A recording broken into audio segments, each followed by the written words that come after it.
शिखा की नई नई शादी हुई थी। उसका मायका और ससुराल दोनों कानपुर में ही थे, इसलिए उससे मिलने उसके भाई अक्सर आते जाते रहते थे। ये बात शिखा की सास मीना को बिल्कुल पसंद नहीं थी। मम्मी जी, आज राहुल भैया आ रहे हैं। कौन, तेरे चाचा का लड़का? जी मम्मी जी। अरे पर वो तो दिल्ली में रहता है ना? हाँ मम्मी जी, उन्हें कल सुबह दिल्ली के लिए निकलना है, तो वो आज मुझसे मिलते हुए कल सुबह यहीं से निकल जाएंगे। हमने तो धर्मशाला खोल रखी है ना। कुछ कहा क्या मम्मी जी? मैंने कहा हाँ हाँ, आने दे तेरे भैया को, जमकर खातिरदारी करेंगे। अब तो कुछ करना ही पड़ेगा, इससे पहले कि मेरा घर धर्मशाला बन जाए। ये कैसी बातें कर रही हो मीना? सच ही तो कह रही हूँ। अभी इसकी शादी को साल भर भी नहीं हुआ और आए दिन इसके घर वाले आ धमकते हैं। अरे तो क्या हुआ, वो इसी शहर में रहते हैं तो हाल चाल लेने आ जाते हैं। इस बार मैं उनका हाल और चाल दोनों ही बिगाड़ दूंगी। अब बहुत हो गया जी। अरे ये कैसी बातें कर रही हो, हे भगवान, बस आप तो देखते जाइए। शाम को राहुल आता है। नमस्ते आंटी, कैसे हैं आप लोग? हम लोग तो ठीक है, तुम कैसे हो बेटा? मैं भी अच्छा ही हूँ आंटी। बस आज रात के बाद नहीं रहोगे। चलिए भैया, मैं आपको हमारा घर दिखाती हूँ। रात में खाने के टेबल पर शिखा, रोहित कहीं दिखाई नहीं दे रहा। जी भैया, वो ऑफिस के काम से बाहर गए हैं, कल शाम तक आएंगे। अच्छा अच्छा। बेटा, क्या तुम भूत प्रेत में मानते हो? नहीं नहीं आंटी जी, पर अचानक आपको ये ख्याल कहाँ से आ गया? पता नहीं क्यों, कभी कभी मुझे लगता है जैसे रात के समय बैठक में कोई घूमता रहता है। ये आप क्या कह रही हैं मम्मी जी? हाँ, तुम लोग घबरा ना जाओ, इसलिए मैंने आज तक इस बारे में कुछ नहीं कहा। ये आपका वहम होगा आंटी जी, ऐसा कुछ नहीं होता। हो सकता है। चलो अब मेरा सोने का टाइम हो गया है तो चलती हूँ मैं।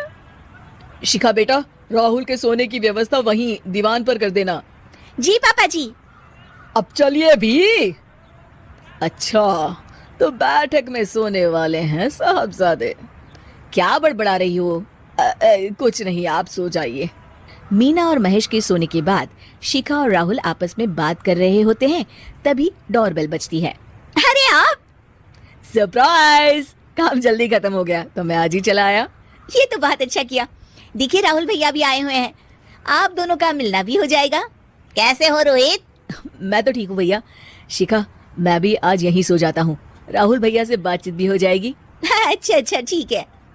मीना आधी रात को उठती है, कंबल मुंह से पैर तक ओढ़ के डंडा लेके बैठक में आती है और देखती है दीवान पर चादर ओढ़े कोई लेटा हुआ है।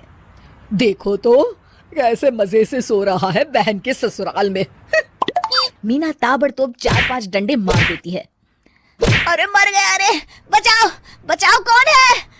मीना जल्दी से अपने कमरे में भाग जाती है। हे भगवान, ये मैंने क्या किया? ये रोहित कहाँ से आ गया? लगता है ये नालायक राहुल मेहमानों वाले कमरे में सो गया होगा। आज तो इसकी खैर नहीं। उधर बैठक में, अरे क्या हुआ रोहित? मैं बाथरूम में था, तुम्हारे चिल्लाने की आवाज सुनी।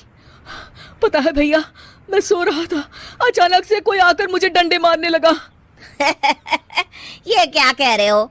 लगता है तुम भी आंटी की तरह भूत प्रेत में मानते हो। नहीं नहीं भैया, सच में कोई आया था। मैं तो जा रहा हूँ मेहमानों वाले कमरे में सोने के लिए। इस समय अपने रूम में जाऊंगा तो शिखा की नींद खराब हो जाएगी। ठीक है भाई, जाओ तुम, जहाँ तुम्हारा भूत डंडा लेके ना आ सके। थोड़ी देर बाद मीना कंबल ओढ़ के डंडा लेकर मेहमानों वाले कमरे में पहुंच जाती है। वो बिस्तर पर से रोहित को फिर डंडों से मारने लगती है। अरे मर गया, अरे मर गया। तू भूत प्रेत में नहीं मानता ना? ये ले, अब डंडे खा। हैं? ये तो माँ की आवाज है। रोहित कंबल खींच देता है। बेटा तू! अरे ये क्या कर रही हो माँ? मार मार के मेरा भरता बना दिया आपने। माफ कर दे मेरे लाल, मैंने तो तुझे ही मार मार के लाल कर दिया। मैं तो उस राहुल के बच्चे को सबक सिखाना चाहती थी। राहुल भैया को? हाँ बेटा, मुझे लगा अगर उसे डंडे मारूंगी तो शिखा के मायके वाले यहाँ आना छोड़ देंगे। हे भगवान, माँ ये घर शिखा का भी है, उसके घर वाले जब चाहे आ सकते हैं। हाँ बेटा, आज मुझे भगवान का इशारा समझ में आ गया। मैं कितना गलत करने चली थी और अपने ही बेटे को चोट पहुंचा दी। अब चुपचाप जाके सो जाओ माँ, और किसी को कुछ बताने की जरूरत भी नहीं है।